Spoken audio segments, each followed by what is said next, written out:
peux vous parler de la notion de prévisibilité au regard de la vie politique, et notamment au regard des institutions et des constitutions. J'écoutais tout à l'heure, dans On n'est pas couché, Jean-Luc Mélenchon parler de la 6ème République, de son idée de la 7ème République, la constitution, le fait qu'il doit y avoir une assemblée constituante, etc., etc. Il nous ramène effectivement à différentes époques, en 44-46, pour préparer la 4ème République. Il en a été accepté. Il y a eu d'abord un premier référendum qui n'a pas marché, et c'est une deuxième mouture de la 4ème République qui est passée. Et puis, on pourrait aussi bien entendu parler de la fameuse constituante à l'époque de la Révolution française. Et moi, je constate simplement les choses suivantes. C'est que les vrais problèmes ne sont pas posés de fond. Le vrai problème, c'est que toutes ces constitutions sont complètement aléatoires. Je l'ai déjà dit. On ne sait pas qui va gagner. Ou plus exactement, on ne sait pas qui va gouverner la France ou un autre pays à un moment donné. On ne sait pas quelle est la politique qui va être adoptée à un moment donné. Certains me diront, c'est normal, puisque on va justement faire des élections pour ça.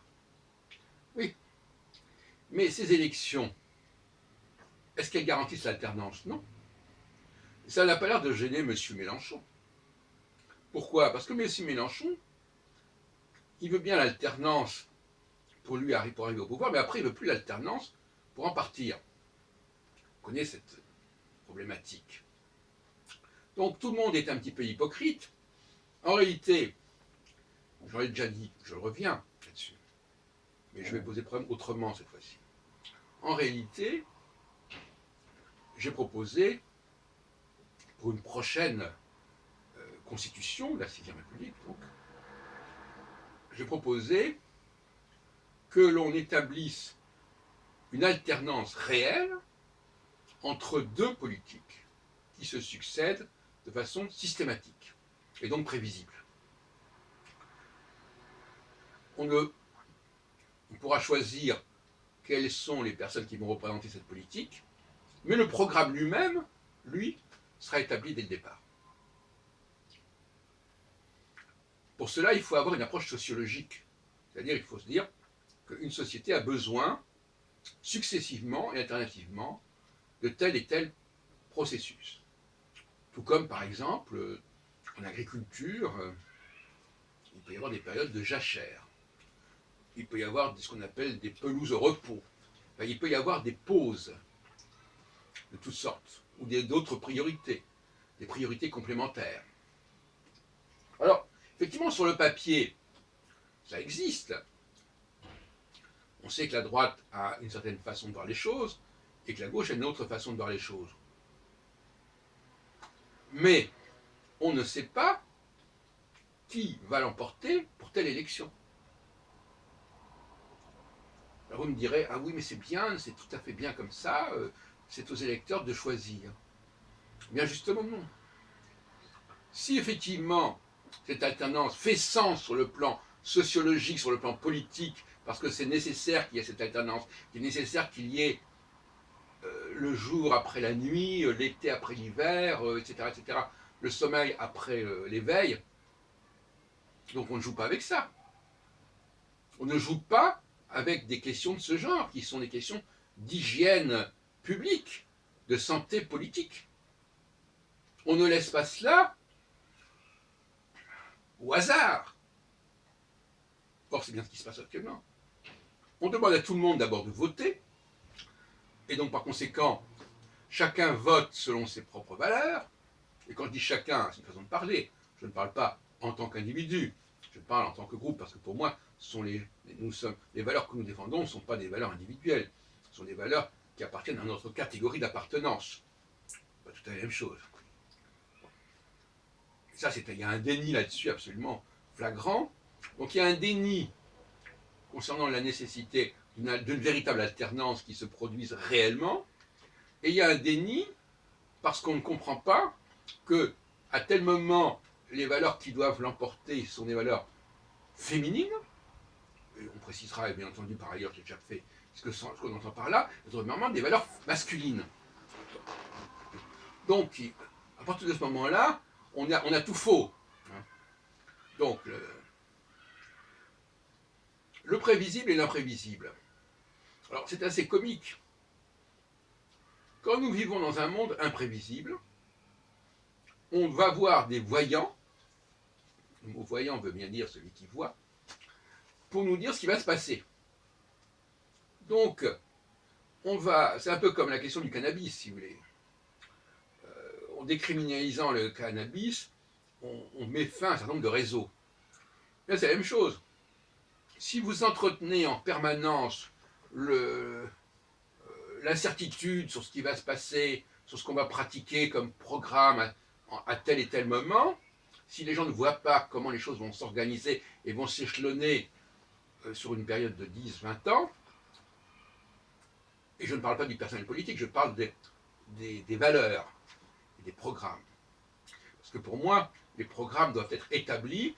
Par contre, qui représente, qui va incarner, qui va mettre en pratique les programmes, ça c'est l'objet d'une élection, mais une élection qui doit être faite normalement, dans un cas, par les femmes, l'autre cas par les hommes.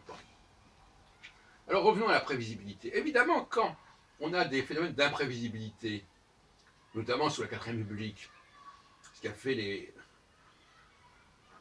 les choux gras d'André Barbeau, par exemple, ça, qui essayait de trouver à quel moment il va y avoir la prochaine crise politique, etc.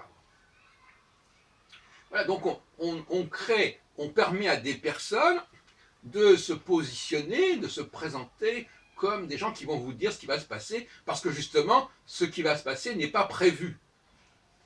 Alors il y a un problème là, il y a un nœud sémantique assez amusant, dans lequel la plupart des gens s'embrouillent, ce qui n'est pas parce qu'en français, le mot prévoir a deux sens opposés.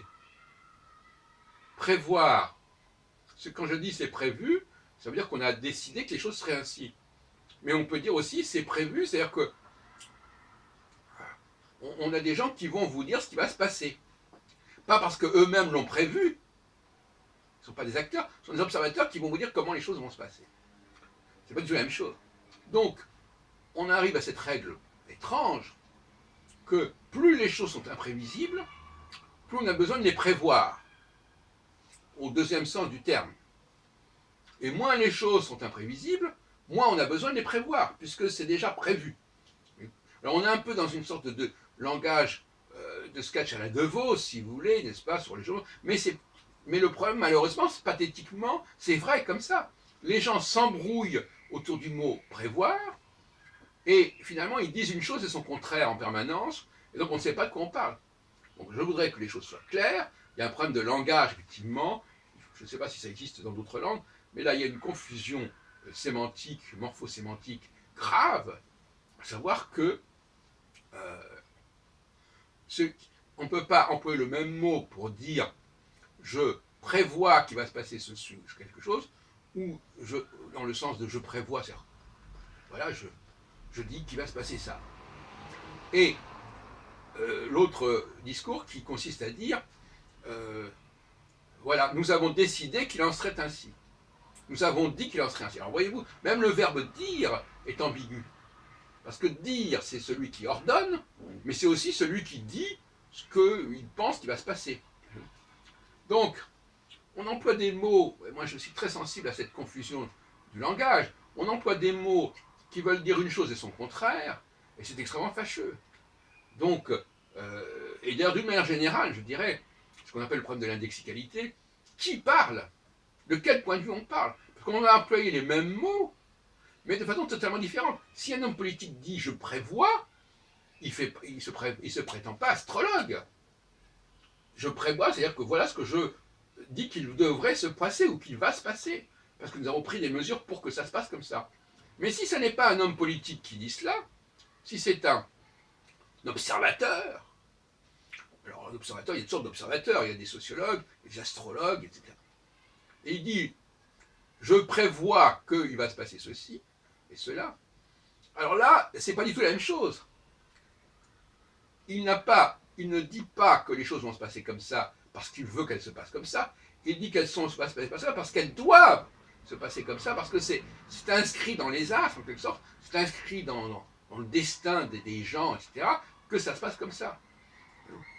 Il faudrait arriver à décortiquer tout cet imbroglio langagier, et en tout état de cause, de toute façon, on ne peut pas faire l'économie de qui parle.